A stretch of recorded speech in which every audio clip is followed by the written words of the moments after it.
And then, ikaw, Attorney Jokno, marami kang kliyente na victim families ng EJK, kaya familiar ka sa issue na to? Yun po ba yun? Meron po at meron kaming inihain na kaso sa Korte Suprema sa ngalan ng 3 kliyente namin na nando pa rin at nakapending sa Supreme Court.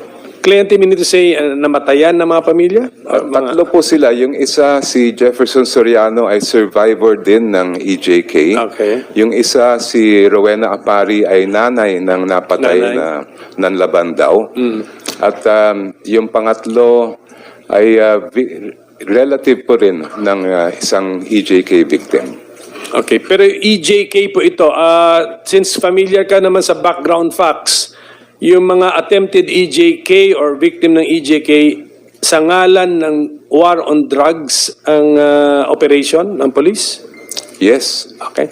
Yes, Your Honor. Siguro kaya nyo naman siguro i-organize po yung data. Bigyan nyo po kami ng information. Sure. And dahil dyan sa pag-aral mo sa issue na ito ay na-encounter mo ngayon yung Memorandum Circular 16-2016. Yes, Your Honor. Sino po nag-issue nun?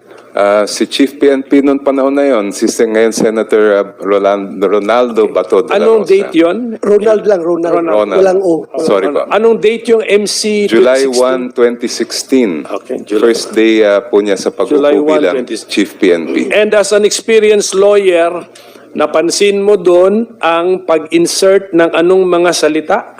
Na alanganing salita? Neutralize po at negate. Negation ata nang nandun, ano? Yes. Anong mas madalas gamitin doon? Neutralization. Neutralization. Yung negation, ilang times na bang 5 ginagamit? beses po nabanggit yung neutralize at 2 beses nabanggit ang negate. Negate. So, sa pag-aaral mo, just in case you know, sa mga police material, is this the first time na ginamit ang neutralization, neutralize, negation, negate? May mga 1 or 2 na mga police documents na nakita ko po yan, pero wala akong alam na may ganyan sa mga utos sa drugs, lalong-lalo na sa war on drugs, kundi ito lang CMC 16-2016. Pero yung mga naalala mo na-encounter mo yung terms, in what context mo naman sila na-encounter? In police documents? I think it was pointed out by then Justice Carpio in one of the hearings, the oral argument during the Almora case, the war on drugs case. Siya po ang nagbanggit po sa amin nung kami nakaharap sa Supreme Court. Alam mo, diniscuss ko na rin sa staff ko yan eh. What would be a better word to replace neutralization or negation if you do not have killing as included in the meaning of the word? Sige, can I benefit from your presence, Attorney Jokno? Kaya nga po ako nagtaka dahil alam naman natin na ang tungkulin ng pulis ay manghuli, mangkalap ng ebidensya at magsampa ng kaso. Yun yung hinahanap namin sa command circular. Mang-aresto kayo, kumuha kayo ng ebidensya, mag-file kayo ng case. Nung nakita namin paulit-ulit yung negate at neutralize, sabi po namin, bakit ito ay nailagay doon? Kung ang purpose ay mang-aresto, bakit hindi na lang ginamit yung salitang aresto? Mr. Chair? Okay, at Senator Bato? Yeah, Mr. Chair. I just would like to react. Yung insistence ni Atty. Jokno about using the word neutralize na puro killing lang ang gusto niyang palabasin. If you can remember, Atty. Jokno, during our senatorial debate doon sa UST, almost 6 years ago, sinagot na kita tungkol dyan. Kasi insisting ka na pag-neutralize, patay agad.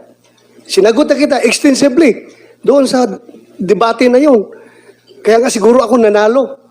Ginawa akong senador ng taong bayan dahil nasagot ko yung tanong mo na yun. If I will give you the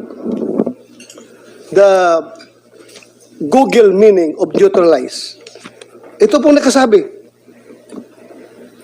It is a verb. Render something ineffective or harmless by applying an opposite force or effect. So ano ibig sabihin yan? render something ineffective or harmless by applying an opposite force or effect. Ano yung opposite force or effect na sinasabi? Yan ang sinasabi mong negation. Negation operation. Paano gagawin yan? Kasi sabi mo, gusto mo magpulis-pulisan eh. Gusto mo yung term ng pulis, talagang insist yung gusto mong meaning eh. Yung negation operations ay pagkakandak ng operations against the suspects. Pag magkanda ka ng operations, chances are na pwede mo siyang maaresto, pailan mo ng kaso, para makulong at hindi na siya makapag-commit pa ng further crimes. Ineffective na siya sa kanyang mga criminal activities. Ngayon, sabi mo patay. Yes, pwede mayroong mamatay dyan sa neutralization kapag ang suspect ay lumaban sa operation because by all means, ang police has to defend themselves. Self-defense. Ewan ko. Tanungin natin itong mga former chief PNP kung ano ba talaga ang meaning ng neutralization. Dahil alam ko, police, military, at maraming organization gumagamit ng term ng neutralize. Binibigyan lang kasi ng masamang meaning nitong mga anti-Duterte na people. Ngayon, kinukot mo pa yung PDEA director na yes, he's free to make his own meaning, his own definition of that term. But ito ngayon, tatlong former chief PNP, Mr. Chair, can I ask General Gamboa, when I say neutralize, anong ibig sabihin yan? You have the floor. These three former PNP chiefs came after the PNP chief Bato. So tama. So, Correct. Yes. And they even did that memorandum that I signed, cited by Attorney Jokno, was true. Nabasa Then nila. they were covered by that memorandum. And I would like to seek their opinion as to the intent of that memorandum. Is it really killing? Otherwise, kung gusto kong patayin yung mga suspect na yan, bakit pa ako gagamit ng neutralized term? Gagamitin ko ang to kill. Bakit ko pa gagamitin yung term ng neutralized, Mr. Chair? Can I hear from General Gamboa, Mr. Chair? So in order sa kanila. Sige, who came sige, ganito sa records ko, no, after naging chief Albayal, after Bato de la Rosa, Albayalde, Gamboa, Cascolan, Sinas, Eleazar, Carlos, Danao. Ganun na nangyari. Sige.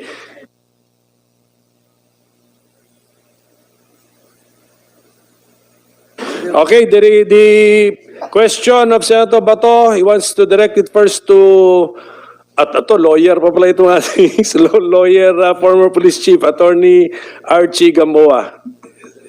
Yes, sir. Thank you very much, Mr. Chair. First, I'd like to put everything in the proper context because if you only deal with how Attorney Jokno has interpreted the Command Memorandum Circular, you will have that kind of bias. Now, as an opinion, there are at least 3 laws that prohibits disclosure of classified documents. There's NAPOLCOM Circular 2016-002. There's Republic Act 3019, Section 3. And there's Republic Act 6713, Section 7. All of this prohibits on the part of the government employee to divulge plans like this. For your information, that plan that was presented is classified as confidential. There are limits to the access of that. Why? Because while it may not endanger national security, peace and order, and public safety, it might be prejudicial to the interest, prestige of national government activities. It may cause administrative embarrassment. It may cause unwarranted injury, and it may be advantageous to other nations. I am telling this because first and foremost, those documents are not supposed to be accessed by the public. But this responsibility lies on the government employee themselves. Pero ito, wala na tayong magawa, Mr. Chair, dahil lumabas na siya. Now let's go back to how policemen would interpret this. Before we became members of the Philippine National Police, we were members of the Philippine Constabulary. And the word neutralization can often be found in operational plans of the military. It's always there. So probably, as we transition to the now Philippine National Police, we carry the same interpretation. Now, if you look at the entire CMC, the Command Memorandum Circular, in the coordinative portion, it emphasizes respect for human rights as embodied in the 1987 Constitution, respect for police operational protocols, it's all there. So if you take it in its entire context, you don't necessarily mean neutralization is killing. Because it may cause, no, there's a question of bakit nag-iba ang shift ng strategy ng PNP to double barrel? Bakit merong tukhang, merong HVT na sinasabing nagde-determine ng drug list? When you are a member of the military, even in our campaign against the insurgents, we always start with the order of battle. The order of battle is the list of suspected communists, be it armed guerrilla or even legal fronts. Because this is where you start your work. Because if you start from nowhere, where are you going to go? That's why in our campaign against illegal drugs, we start with a drug list, those that are listed. And then from there, we develop strategies first to look at them, maybe if we can file the appropriate cases or conduct probably bypass operations. Ang mahirap kasi if you take this into just one context and one page, actually I have listed that during the CMC 2016, there was a mention 4 times, page 3, page 12, page 15, and page 16, and negation in page 5. But if an ordinary policeman would interpret this, it means it will still be based on how the law operates. As a chief PNP and as a lawyer, I would not allow that it will go out of the bounds of the law. Mahirap kasi pag kunin mo yung context na iisang page lang or dito ka lang sa neutralization. Why don't you go through the different pages? This is a memorandum circular covered by almost 18 pages. And take the interpretation in its entirety. Hindi lang dun sa neutralization. I don't know what could be the reason, but that's how a former chief PNP and a lawyer says it. Thank you, Mr. Chair.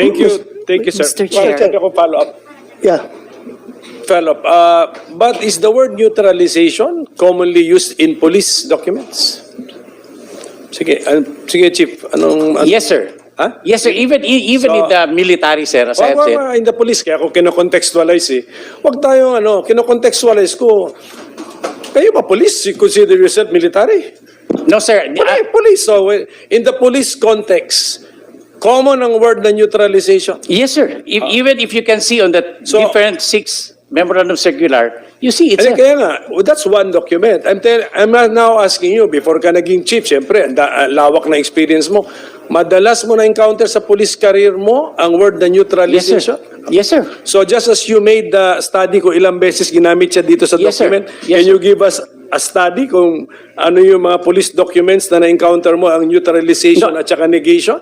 I am just saying, sir, that the 6 memorandum circular issued during The 2016 six, to okay. 2022, Six. the neutralization and the negation has always been used in the different circulars. And this has passed through at least 3 chief PNP signing the Yes. circular. And did it all start with this particular memorandum circular, the number number 16-2016. Yes, sir. Dito ba nag-umpisa? Yes, sir. Kaya nga, so after this, madalas nang gamitin si Yes, sir. neutralization. Yes, sir. Yun ang point. Even on the memorandum circular signed by Chief PNP Albayalde, maybe because of the misinterpretation, the neutralization has already been defined. Has already been? Defined in the definition of terms. Albayalde time na. Sige po. Chief, itong aking records dito, ano ka? You were chief of October 14, 2019. Kino-consider ka na bang chief nun?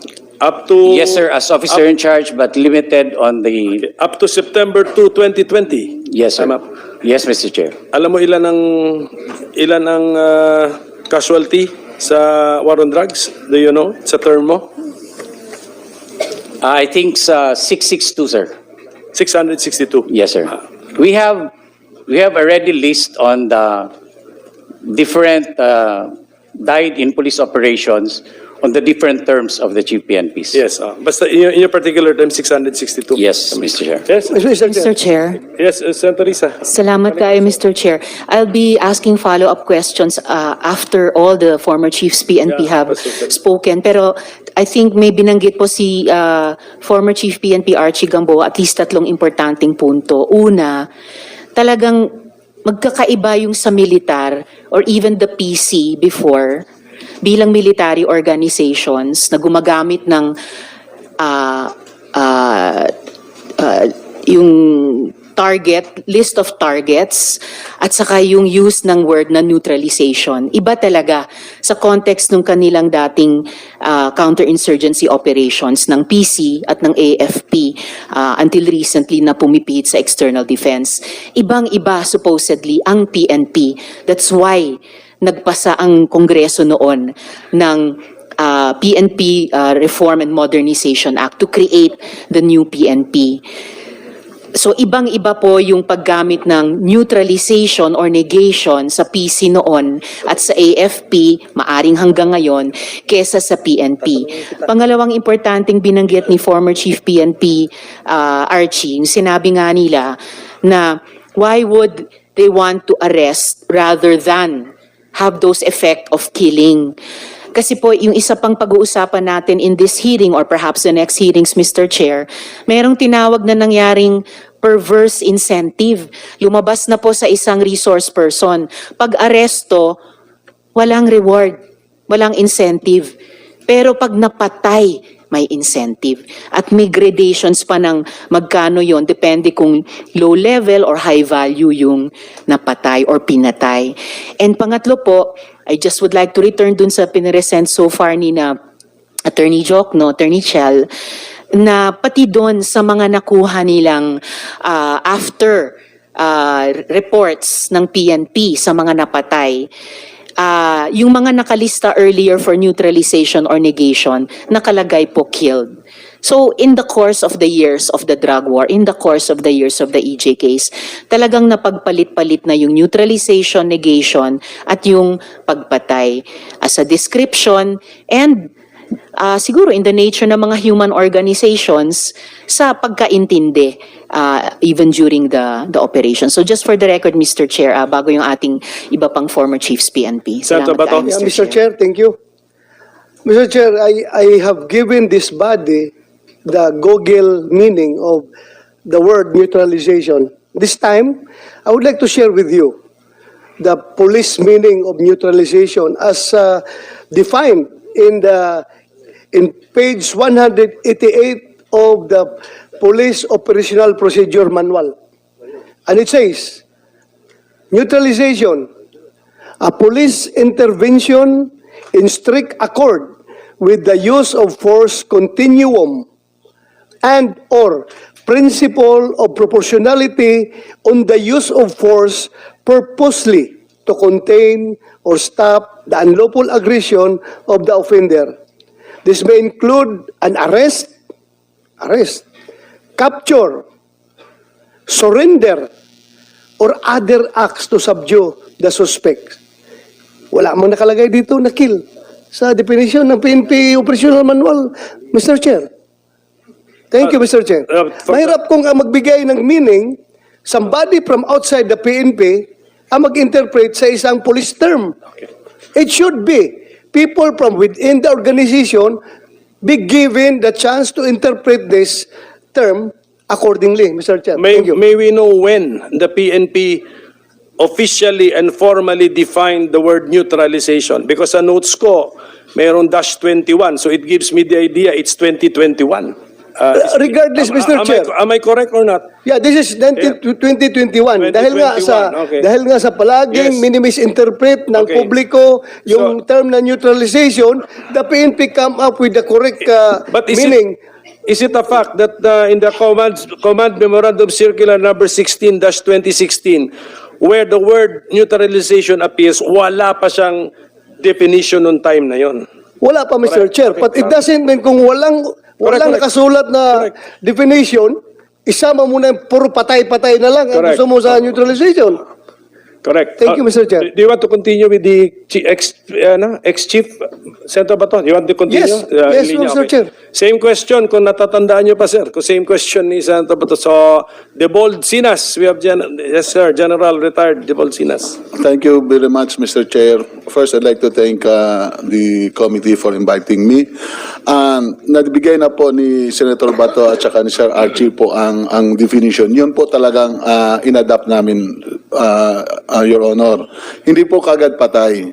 Because the context talaga, kasi kagaya yung operational procedures, kasama po yun sa tinuturo at saka nasa mga training at saka mga discussion. Hindi po kagad patay. Dapat we do the, after mag-case build-up, the arrest, capture, kung mag-surrender, is-surrender. Tapos kung merong imminent threats na talagang lumaban, doon po talaga nag-engage ang police po. Kaya nga pinakita rin po kanina na may mga instances din na pag hindi ready ang police, kami po ang mapapatayan. It does not mean na pag sinabing neutralize, ang sinasabi namin sa mga tao namin sa baba during our conferences, our coordinating conferences and meeting, ay patay. Hindi po yun, sir. Ang una talaga is to neutralize, to stop their operations, to stop their aggressions on equal force, just enough to neutralize them. Yun po, sir, ang kuha namin. Yun po ang ginagamit na term na pinasa na po namin sa baba. It's not immediate killing, sir, ang kuha po namin. So we have the same stand po, sir, with Senator Bato and Sir Archie, sir. Thank you po. The- Mr. Chair, Yes. if I may, just Yes, just yes, just yes, very yes, quick yes. intervention, Mr. Chairman, because I was listening attentively whether as to when the word neutralization came into the picture and the definition came in later, as you mentioned, 2021. So my next question, or probably a practical question, would be, how do you come up with a list of persons that you need to neutralize if you don't have the definition of neutralization? I think it's a practical question, Your Honor. Take that up in Yeah, some yeah. other future I just time. wanted to put that on a- Ituloy lang natin si Yeah. andito. Pero Thank hindi, you. may nasabi kasi si General Sinas na yun ang, sabi mo, yung interpretation na yun ang pinaabot mo sa baba. So, I mean to say, nag-issue ka ba ng mga circulars when you were Chief PNP na you interpreted neutralization? No po, Wala. sir. Oh, how did you do We it? do with our conferences, with our... So, verbal? Yes, sir, verbal po, sir. Sige, General Danao, please. Same question daw ni Senator Bato. Yes, sir. Honorable Chairman and other members of the Senate. Magandang hapon po sa inyo lahat. Sir, I was assigned as the officer in charge of Philippine National Police from May 2022 up to August. So it's only 3 months, and that was the time of election. And from 2016 to 2018, I was just a mere directorate or staff of the directorates of intelligence and the CIDG.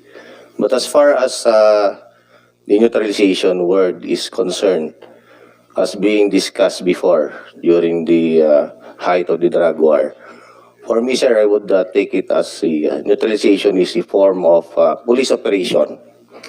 First, sir, is the voluntary surrender of the suspects of illegal drugs. That is one. And it could also be through the legal arrest of the suspects through bypass operation, through conduct of search warrants, and the other forms. It could also be through checkpoints. Kasi kung minsan, sir, may mga checkpoints dyan na makikita in possession, sir, yung illegal drugs ng mga suspects. And it could also be, the word neutralization could also be the meaning, the killing of the suspect. So yun, sir. So pero yung sinasabi siya na interpretation how we conduct operations sa baba, sir, nasasabihin na killing, parang medyo wala naman pong ganon. But it is only how to the people on the ground on how they interpret it as such. Thank you. Okay, ganito. Mr. Chair, may I Well, respond? sige, just if possible, briefly lang, Attorney Jokno, please. Thank you, Mr. Chair. Unang-una po, I think the comments that were made missed the point entirely. Kasi ang tanong talaga dito ay, bakit pa nilagay yon sa isang command circular? At may point out ko rin po, naalala ko rin na Senator De La Rosa na mismong kayo po nung 2016 ay Talk to me, ginamit niyo din po ang Talk salita to me, neutralize. Attorney Jokno. I'm sorry, Mr. Chair. But may I point out that Senator De La Rosa in 2016 also used the term neutralize to refer to a bounty being raised to have him killed by supposed generals who were allied with the drug, or those people involved in drugs. What's your source? This Please, is from, para ma-check din namin. Amita Legaspi, GMA News, published September 28, 2016, dito po sa GMA News Online.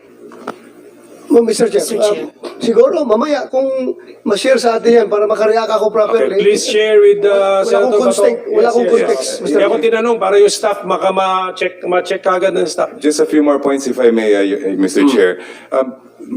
General Gamboa mentioned the use of the order of battle, pero matagal na po yan na-ban. Bawal na po gumamit ng order of battle sa ilalim ng Anti-Torture Act. So kung sabi niya ay yun ang ginagamit nila sa counterinsurgency, yun din ang basis nila sa drug list, wala na po yun Pinagbabawal na po yun na matagal na ng ating batas. And finally, the point that confidential daw yung circular na ito at dapat daw hindi kami nakakuha ng kopya. Kami mismo ay nag-request sa PNP nung para sa kaso sa Supreme Court at binigyan po kami ng certified true copy na sinubmit po namin sa Supreme Court. Yun na po, Your Honor. Sino ba nag-call attention ko? You want to Senator Risa? Yeah. Salamat kayo, Mr. Chair. A follow-up question, Attorney Jokno. Attorney Chel, apart from semantics, may basis po ba sa karanasan na yung naging interpretasyon ng iba sa neutralize o negate ay pumatay? Ayun nga po, yun na ipakita kong mga slides kanina na mismong galing sa Police Santa Ana, Police Tondo, mismo kay Colonel Jovi Espenido, sa PIDEA Chief. Lahat po sila ginagamit nila yung salitang neutralize. At ang ibig sabihin ay kasama na doon yung pagpapatay. Salamat. Mag-ready ka muna, Colonel Espinido, tatanungin kita. Pero ito lang, para lang just educate this representation or the Committee General Gamboa. General Gamboa, ba't mo ba nasabi in the first place na top secret or secret ito na wag i-circulate itong command memorandum circular? Bakit? Why? Sir, Mr. Chair, as I have said, the sanction goes to the government employee, not to the recipient. No, So- but why? Why? Bakit limited Because- circulation ito? It was really designed for limited circulation? No, sir. Meaning to say, the circulation is controlled. There are different classifications of the documents in the police. Like there's secret, there's top Oh, what did secret. anong marka nito? There's no marking. It's supposed to be confidential, sir. It is supposed to be a cover page. And down below should be stated confidential. But probably because the PNP already officially released it, that's why they removed it. So there's something wrong kung may separate page andun ang confidential and yet sa document itself walang tatak na confidential. So if ever nakikinig ang PNP sa atin, if that is what you want to happen, tatakan nyo ng confidential yung dokumento mismo, wala na rito eh. There's no more trace that is confidential. Anyway, okay na po yun, just for my information. Colonel, ikaw yung, ito sasabihin ko nga sa kanila, hindi ka naging PNP chief, pero talagang sa ground ka. You conduct police operations, etc. And I think you have an admission under oath that you interpreted the word neutralization as not naman siguro meaning to kill, but as including the possibility of killing. Sige, just explain to us ano yung ibig nyo sabihin. Good afternoon to, Mr. Chair, sa lahat, good afternoon. Sa akin naman, as an operatives, matagal sa non-commissioned officer, ang sa amin, Your Honor, ang pag-intindi, pag may neutralization, may report pagkatapos ng trabaho sa status. So, neutralized, then the remarks is nahuli or namatay. Not totally, sa interpretation namin, na nakalagay dyan neutralization, patayin. Magtrabaho lang to stop anything as long as illegal. So sa remarks so nakalagay na doon ang specification. Nahuli, nandoon, final sa court ang complaint at saka namatay, Your Honor. Kami ang mag-implementer kasi sila yung mga officer kaharap ko ngayon. Sila ang taga-gawa ng circular. Pero the truth is, ako, number one, ang nag-implement. Paano i-implement ang neutralization? Hindi nakapokus sa neutralization, kundi nakapokus kung sino ang target na illegal na hulihin ba or mamatay kasi yun na, may firefighting na ang nangyari. But not totally na nakalagay sa isip namin as non-commissioned officer na nasa field, nasa ground na yun patayin kasi neutralization, Your Honor, Mr. Chair. Kasi kami ang magharap sa korte kung sakali sundin. Maski hindi na naman, patayin lang kasi neutralization, no. Kaya sinabi ko sa Quadcom Committee, Your Honor, Mr. Chair, na pwede.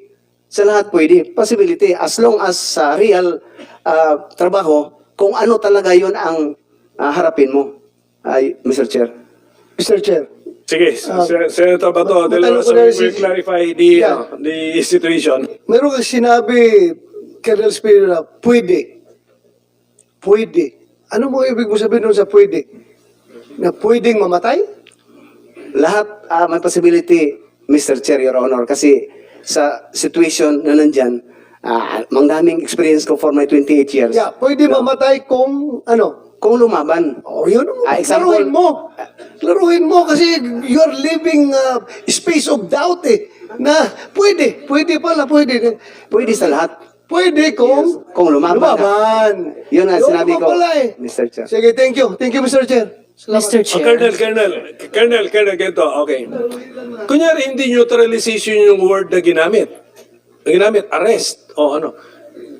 Pag lumaban, Ganun pa rin. hindi. Mr. Chair, ganun pa rin. So, okay, after this question of mine to Colonel Espinido. Colonel, isa pa, one question. Sa ilang years ka sa police? 28, Your Honor, Mr. Grabe Chair. yung mga operations mo, high profile, di ba? Yes. Mr. Chair. Paparuhinog, ikaw? Yes, Mr. Chair. Yung early morning raid sa bahay? Yes, Mr. Ilang Chair. patay doon? Ang patay, Yeah, simultaneous yun sa area, sa 6 search warrant, 16, 16. Your Honor, Mr. Chair. Okay, basta operative yan, general, mga operative. Okay.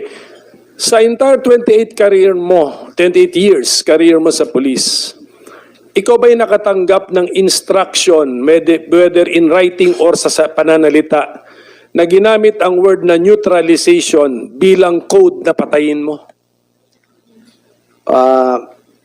Sa pagtanda ko, Your Honor, Mr. Chair, wala akong specific na sabihan na i-neutralize. Huli ay yung arrest, marami. Kaya nga, okay. Arestuhin. So, ikaw ba'y nasabihan na arrest pero code word yun na patayin mo? Hindi, Hindi. Mr. Chair. Ikaw ba'y nagamitan ng ibang word na code word sa napatayin mo? Wala. May isa, Your Honor, Mr. Chair, yung trabahoin. Okay. Patrabaho yung ganon. Pero Anong basa mo nun? Anong intindi mo dun sa trabahuin mo? the result din, Mr. Chair, hulihin, yun lang talaga palagi ang Pero anong ending ng specific na trinabaho mo? Napatay o nahuli? nahuli. Nahuli yun, Nahuli? Mr. Chair. Nahuli. Maalala mo pa pangalan, sino yung subject matter nung trabahuin mo na nahuli, ang ending ay nahuli din? Mayor ng Gandara, Samar, Mr. Chair, with the person of Mayor Cabuños, at saka may 4 niya na security na police na warranted. Anong year yun? More or less? 2011, 2010, 11, Your Honor, Mr. Chair. Yung pagtatanong ko sa iyo, pang credibility questions na po ito kasi Yes. hindi naman, drug war ba yan? Hindi. Hindi. Yes. Okay, just to test your credibility po. Apo.